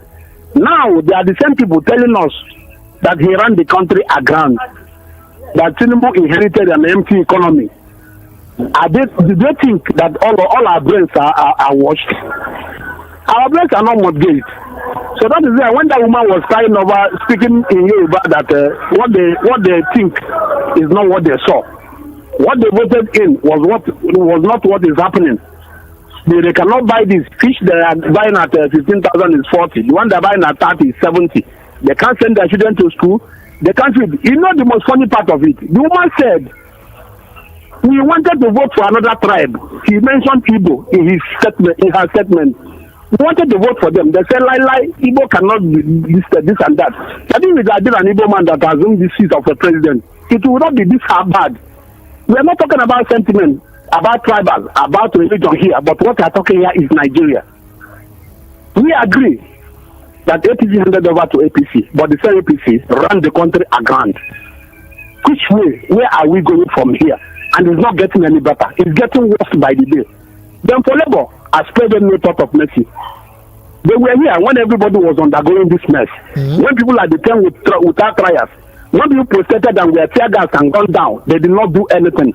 When our judiciary choose to bastardize the constitution, when DSS men went to court in mask, DSS men, policemen in mask, it was not done before here in Nigeria. They were there when all these things were happening.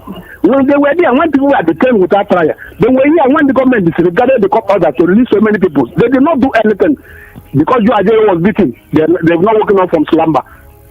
For me, they never see anything. Anyway, take us good evening, Jerry. Enjoy your night. Good evening, sir. Thank you. I promise. Take us to not the promised land, to messages. Okay. Okay. This person says, "Good evening, ladies. I had Precious said we lack skilled artisans. That is not entirely true. A Nigerian artisan pays house rent, school fees, and sundry, all and sundry. So when they collect a job, they factor in those expenses. But the foreign guys don't. Example, I'm a roof installer. You said." But those foreign guys who collect a job, they don't.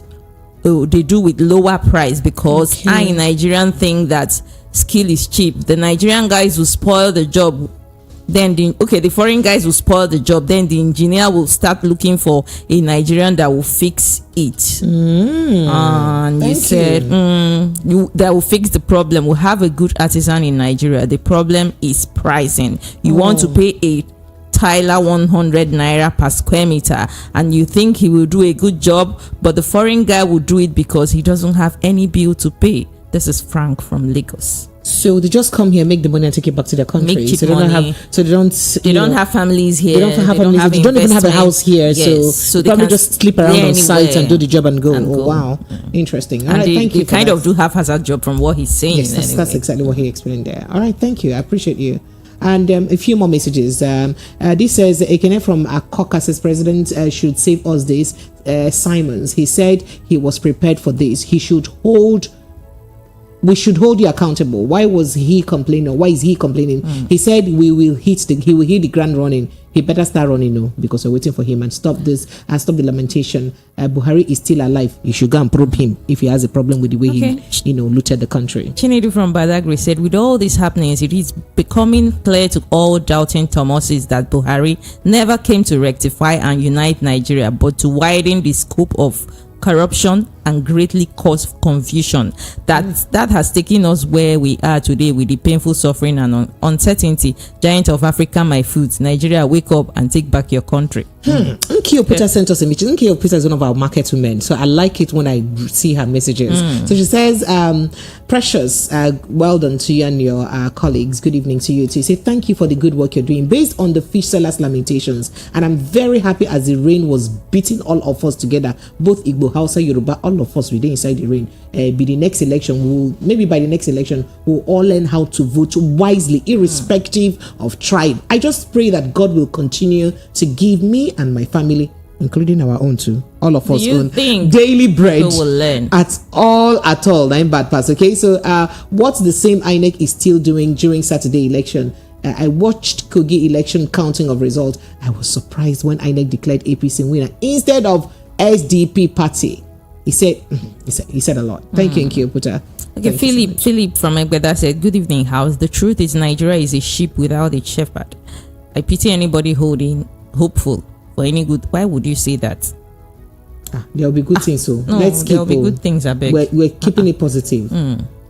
We're keeping it very, very positive. And you said Tinubu promised to continue from where Buhari stopped. Okay. All right, so a few more messages here. This says, Auntie Precious, good evening. My name is Ekele from Odoma from Agege. Ekele Odoma from Agege. It says, Nigeria, we are into plane without pilots, and as it causes many of us settling tribe, all because they are tribalism. Peter Obi supposed to be the best and right man to lead this country. By this time, okay, you said a lot. I appreciate you. Thank you so much. But I just had to scratch your messages so you don't think that we're leaving you. Ugo from Milan says, yep, you said, the truth is what we haven't yet decided to solve, that we haven't yet decided to solve our problems as a nation. And that's why we are not taking the opportunities given us for free. If we are serious as people, would ignore whatever reason NLC has given for the strike and join to start what will correct the present madness that we're experiencing in our country. Until we learn to do the right thing at the right time, there's no hope. That's what you said. Victor says, hello ladies, no serious local or foreign investor will invest in Nigeria at this time. Country without laws. How do you resolve disputed business agreements? That's what you're saying. All right, so lots of other messages, but let's take a break right now and go straight to our step down conversation. So on our step down conversation, we want to look at those who go to prophets, men of God, soothsayers, to go and, make inquiries before marriages. Does that really work? Is it a thing that works? Are you asking me or you're asking Lagos? I'm asking you. Does that really work? Did you go or have you gone to do a soothsaying? Did it work for you? I really would like us to hear about it because someone is actually seeking for your opinion about it. This is our conversation after the break. I am going to sit down and chew raw beans. It is than doing that. You will not chew raw beans. You will answer us. This is our step down conversation, Lagos. We'll be right back with that after this break. This is 90.3 Voice of the People FM. Still you girls, Precious and Promise. All right, stay with us.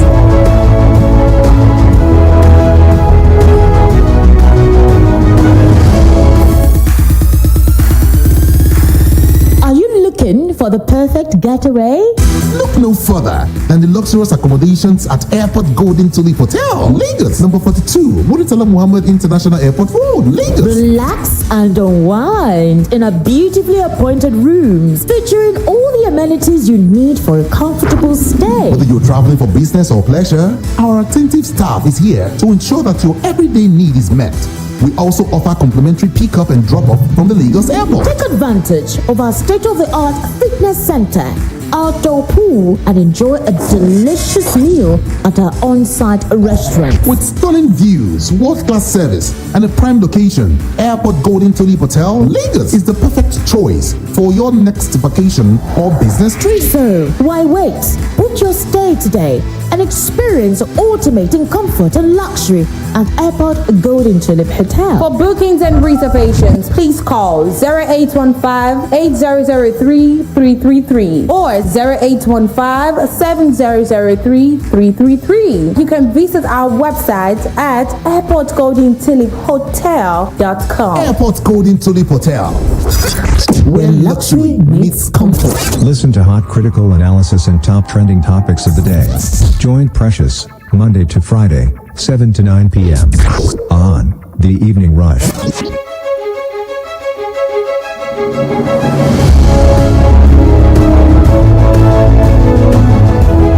Alright, Lagos, this is still the Evening Rush 90.3 Voice of the People FM. It is 23 minutes pursuing the 9 p.m. mark. And just before we wrap up the show, on a step down conversation this evening. So, there's this message, someone posted on social media seeking for advice. And it says, I want to hear people's view on this. Do people believe in fortune telling from prophets regarding marriage?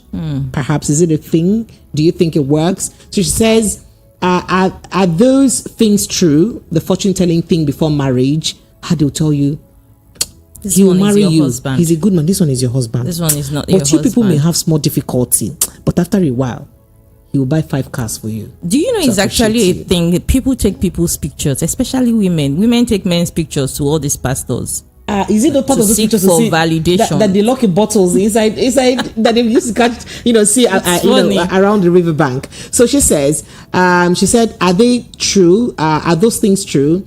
So he says, or rather said, he or she said, like a prophet telling you not to marry someone, that person will cause you pain. Don't go there. He's a bad person. And then he went on. She said, this man gives me so much peace of mind. We are very much cool. In fact, we are married. I visited my parents and went somewhere for prayer. And the prophet said our marriage was against each other. Our stars are against each other. That our stars are against each other. Do things like this exist? Does it mean that our stars will, just suddenly disappear, even though he gives me so much joy? Is it a thing? So is the prophet married? I don't know. So what is the assurance that the prophet and the prophet's wife stars are the same thing, that their stars aligned? First of all, so charity begins from you, right? Or at home. How is the prophet sure that his wife's stars and his stars align? I don't know. So Before Mr. Tony Chukwudi, about someone else, the king of our step down conversation. Come here. You're an elder statesman. Come and let us know. Is this a thing that does it work? Have you seen people that it worked for? We really would love to take your thoughts and reaction on the conversation. 0700. Yes. Is it a thing? Yes. 0700 903 903 903 0700 903 9039. Hello, good evening. Yeah, good evening. Mazi. Eziokwu bụ ndụ. Mazi, Gadio. Man, also see this one is this is one of the best step down Mazi, you should say now. You're a traditional man, right? Igadi. Yes, I am. This thing, it didn't start today. Let us look at this thing like typical African tradition or community. This thing not start today. If it's in my place, I think I got you address. Or some will say, is it the address? Exactly. It's a thing. Some cultures. Or like it's not just in marriage. What is Bakwa? Ibafa is like fortune telling. Like for instance, now something is happening in the family, and you guys are confused about what's going on, and you think it's not ordinary. Maybe it's spiritual. You have to go to a place to go and make that spiritual inquiry to find out what's actually going on. Now, for instance, in some places they could say, yes, somebody in your last generation or 2 generations died but was not buried. You offended the gods. Exactly. So the person is still giving. The issue is coming from the person. That means the person hasn't been buried, even though he has entered the ground, but spiritually the person hasn't been buried yet. And things like that. It's like normal African society. So do you believe in such thing? Hi, Jesus. Anyway, is this one innocent Jesus to you? Okay, Jesus is innocent to this matter. Do you think those things work? Do you believe in it? Do you think it's actually a thing for people and it works for them? Your question you're asking me is more like asking me whether there are false prophets and so do you believe in fortune telling? I really don't, but I've tried to. But does it work? The few times you tried, did it work for you? It didn't not all of it worked. In one spot, everything worked. So I think it depends on whom it's coming from. You understand? So if it's the right one, I think most things are assumptions. Even more deal, like spiritual things deal. Some people can actually can tell. Some people can actually hear voices or see. These things are real. All right, thank you. Let's run now so that we can take more calls. All right, thank you very much. Thank you so much for your thought. All right, hello, good evening to you. Oh dear, hello, good evening. Hello, sir. Hello. It's always on time. You're always on time. This is why I wanted. Why you like promise? Say it. Promise is the queen of step down conversations. You You see the way Promise was pushing this guy to whether he believe in what is it to say now for what did he call it? So or not. So the issue in all these things is that many things has been adulterated except cocoyam.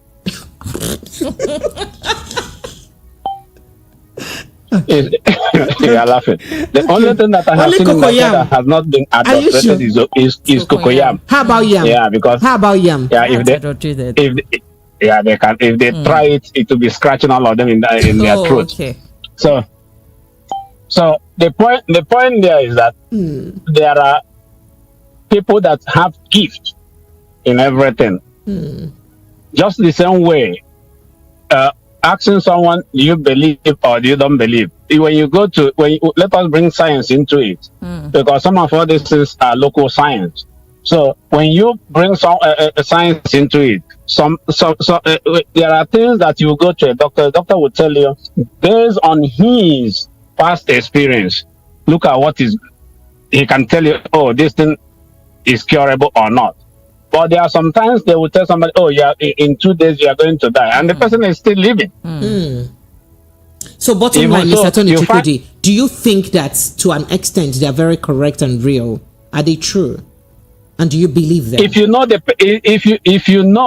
person that you want to marry, it takes two to tango, and everybody has to play a part. You don't just come out and then, because there are some of them, they go about and then, oh, prophet said that I will marry this person, and this person is beating you, or is shouting at you even at the time the prophet is telling you that it's the right flag. And you're seeing the red flag, you're still and there is the red flag already, and you went in, but because the pastor said, or the are you out of your senses? I mean, the person that's what I'm saying. Meaning that it does not work all the time. It doesn't work all the time. Thank you, Mr. Tony. Thank you so much. I appreciate you. Yeah. Thank you very much. Hello, good evening to you. Good evening. Good evening. Welcome. What's your name? Yeah, you can call it this is Promise I agree to now. Good evening, sir. You're welcome. This Mr. Ugo, right? Yes. My own point of view is this. There is even in Christianity there is what is called the word of knowledge. Where maybe you are praying, you get to an extent and your eye will be open to some certain things. And you can say it and it is exactly so because you perceived it from the realm of the spirit. But that does not make you a prophet. You can a prophet is an office. But everybody that has the right spirit of God as a Christian has the right to prophesy. But a prophet is an office. There are people that is their gift. You understand? You understand? But that does not mean that another person I cannot be open to see some certain things. Are you getting what I'm saying now? Well, then when it's come to fortune tellers, there are some of them that also how do I put it? That has that sense. How do I put it? That sense of certainty. When they say a thing, it's almost come to pass. If maybe someone else believed it might happen so. But there are some of them that are called 419. I had a relative last 3 months. They went to where they were telling the lady that if you don't do what they ask you to do within 48 hours, you will die. And I said, okay, let me prove them wrong. I said, okay, go to hospital. I gave her 150,000 and I said, go to hospital. Let the doctor run check on you and treat you. Let's see what will happen. She's still alive and she's healthy now. So the poverty of the country is contributing to those prophecies that they are giving us in Africa. How? Because they are feeding fat on it. They are feeding most people that call themselves the prophets. They are feeding fat on those ignorance of people. So when they know that somebody is sick, instead of to ask the person to go to the hospital, because even in the Bible talks about the herbs, the herbs that heals the nation, which means hospital were also recommended. Remember the man of the Jericho that fall on. They took the thief beating the road of the Jericho. They took him to the hospital. They did not take him to the prophet to the church to pray for him. So this prophecy that you are seeing in Africa, ignorance is part of it. That people are not aware, and the prophet is jobless. Mr. Ugo, that means they're not true. They're not true at all. Yeah. Thank you so much. Appreciate it. Okay, Lagos, phone lines are still open. 0700-903-903-903, 0700-903-903. This says we should stop deceiving ourselves. Okay, no, that's not it. Kenezike says Igbafa to go ask the gods. And so you have a WhatsApp message there. Good evening, everyone. This is Noye, and I want to say that asking spiritually about your spouse has helped many people and has also been doomed so many people. It depends on the prophet or whomever it's coming from. Spiritual things are real, and if I don't believe you have everything to lose in this wicked Africa. Okay. Oh yeah, phone lines 0700-903-903. That's the number to call, and 0700-903-903. Oh, okay. By the way, I wanted to tell Nigerians that what the DMO office said about their what do they call it? Their debt profile, that it has risen to 75.something%. Okay. But I will not just be disturbing them with these stories. Hello, good evening to you. Yeah, good evening. You're welcome. Gentle ladies. Yes. Good evening. Yeah, my name is Abiodun. I'm calling from Alimosho. Abiodun, you're welcome. Go ahead. Let's hear you. Okay, I want to contribute to the topic you guys are discussing today. Talking about soothsaying and prophecy and so. Okay, my own take here is that these things are real and they are real. Yes. We have the original ones, we have the fake ones, But God has given us gifts to accept or to deny whatever prophecy. If somebody come and tell you are going to die in 7 days, if that person is a real prophet, you also have the power to say, no, I'm not going to die. Do you understand? So it all depends on how strong you are spiritually. In this Africa, we are so much spiritually gifted in Africa, and we have the good one, we have the bad one. So just be careful and don't make mistakes to go to the wrong ones, and don't even seek any spiritual help if you are not spiritually strong by yourself. You have to be spiritually fortified before you can seek a spiritual help. Otherwise, you are going to I know what I mean. So you have to be spiritually strong to seek for spiritual help. But the thing if is, you're spiritually strong, why do you not? How do we even decipher the original from the fake people? You can't know everything from some. You can be spiritually strong, but you don't have solution to your own problem. Even the Baba will go and meet another Baba to battle. Do you understand? So that's my point. Thank you. Oh, thank you so much. I appreciate you. Okay. Spiritually strong too. Okay, Lagos phone lines are still open. 0700-903-903. Hello, good evening to you. Good evening, Madam Precious. Hey, how are you, Ma? You're welcome, my sister. Welcome. Yeah, this is Akuchinyere. Akuchinyere, you're welcome. Go ahead. Welcome, the lady in the studio. Go ahead. Good evening. Welcome. Happy related birthday to you. Thank you. Thank you so much. That means I'll celebrate my birthday for 1 year, 1 full year. You people should just be ready to reciprocate. Go ahead, please. Okay, no problem. So me, what I want to say is this: you can't go to your fellow human being when you know the person is looking for help, and you go to that person and you claim that you are going to she or he to look for help. Okay. You will only go for what you know. You can't just dress up and go and meet your fellow human being that you are looking for help, or the person to search for you, or to pray for you for something that you know that person would not be in your room. Okay, so Akuchinyere, bottom line, you do not believe, right? You do not believe it. Sorry for cutting you. I did not believe people wasting their time going to people that you do not spiritual. Thank you so much, so that we can run to take a few more calls before we wrap up. Hello, good evening to you. Hello. Yes, please. Hello. Sir? This is Ugo calling back. Sorry. Ugo. Anywhere you go to that is a prayer house and you have up to 100, 200 people, and it's only one person that is prophesying, and the eye of the other people are not seeing anything. It says calm. Prophecy is a spirit, and when it comes to a spirit, thank you, Mr. Ugo. I'm telling you because I'm a first-hand witness.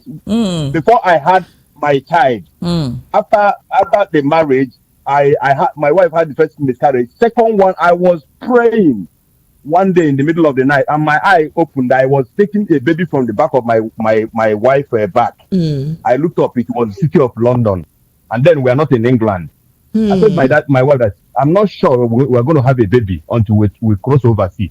And the God did it immediately. We enter England. Wow. I'm telling you, anywhere you enter, that is a prayer house, and you see 500 people, and it's only one person that is a professor. Run for your life. The rest are blind. Run for your life, because God is not out of confusion. That's what I'm telling you. Thank you so much, Mr. Ogo. I appreciate you. Thank you. Thank you. All right, I'm trying to connect to Mr. Darlington to see if we can, have him have his final thought on the conversation. So promise. On this conversation. Promise. Finally, let's wrap Finally. up. I told you before, I am going to sit down and chew beans. But I didn't see you chewing any beans. Yeah, I didn't even see any beans close to you. Instead of going to any soothsaying, I don't believe in. I feel it's all assumptions, and it's for business for a whole lot of them, like a lot of people have said anyway. All right, Lagos, that's the size of our package for me. You guys know you don't have time for those things. So what's your take on it? But I sincerely do believe that people. I'm very open-minded. You think people have spiritual eyes? No, I feel that people have the right to want to do whatever they want to do. If it's what they believe, they should go ahead and do it. But don't use your belief, against someone else. So don't look down on another person's belief because you do not believe. Do you know why I don't believe in all these things? Sometimes this prophet seems to confuse people and cause confusion in family. They will tell you your mother is a witch, your mother-in-law is a witch, your father is haunting you. Those things are, to me, I'm going to say it's bullshit. I'm using that word. Okay. So a lot of them are author of confusions in families. Somebody here says it depends on the source. If it's a good prophecy, will likely come true, but if it's a make-up source, it won't. Some prophets are scammers and manipulators taking advantage of gullible people. A lady was shouting at the prophet because the person whom she is cheating with is the person who he condemned, and the person whom she is cheating on is the person he recommended. It should have been different if he didn't, if she hadn't gone to the prophet in the first place. Well, thank you so much for your thoughts and reactions. I do hope that you all did enjoy the step down conversation. We come your way again tomorrow evening, 7 p.m. tomorrow evening. My name is Precious Enyi.